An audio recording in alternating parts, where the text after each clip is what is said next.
ไปเท่าไหร่ทำไมถ่ายรูปไงไปเท่าไหร่ไปไม่ได้ไปนึก3 ปีถ่ายรวมก็ได้ที่รวมมันได้เพิ่มหน้ามันเรื่องบางคนยังไม่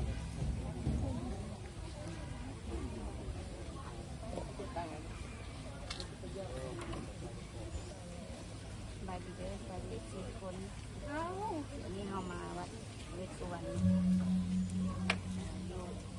มโนไฟแดงเนาะขอพรกันเด้อ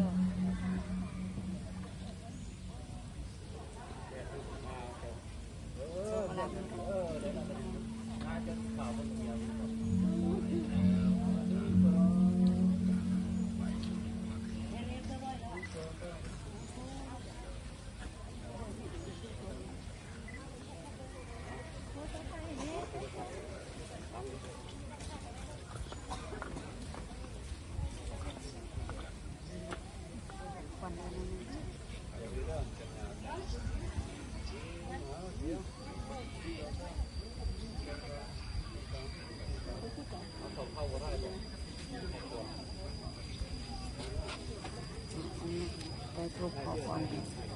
ขอเลขเด็ดกันเด้อขอเลขเด็ดกันปูกันเพื่อเป็นให้สู้กัน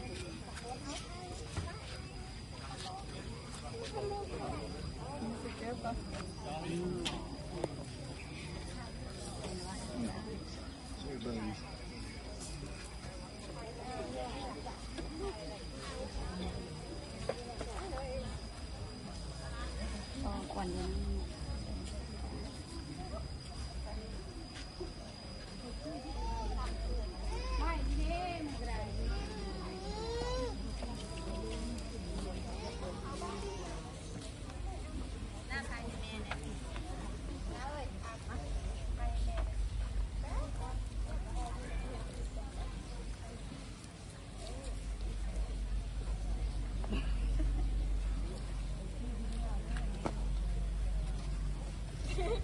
ไม่ใช่งานแต่พวกน้องถ่ายเพื่อนมันแต่เด็ก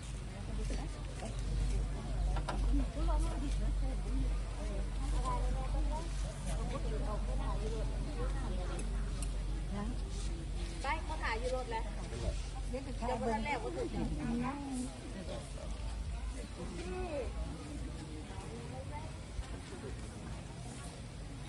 นักก็ได้ยินเพื่อนก็ได้ยินแล้วเหรอ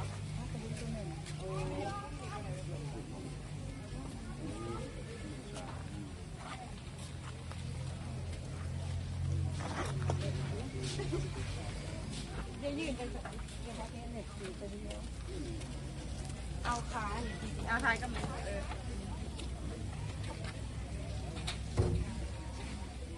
เอาเนี่ยก่อน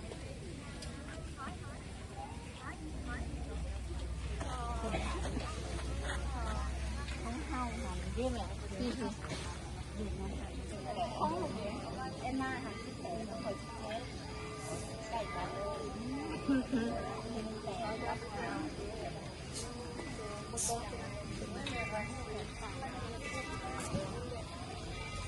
แม่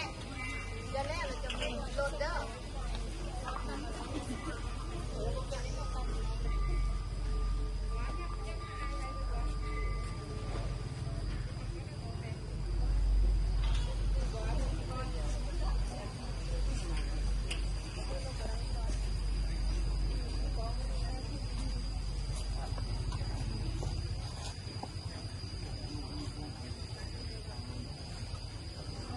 จริง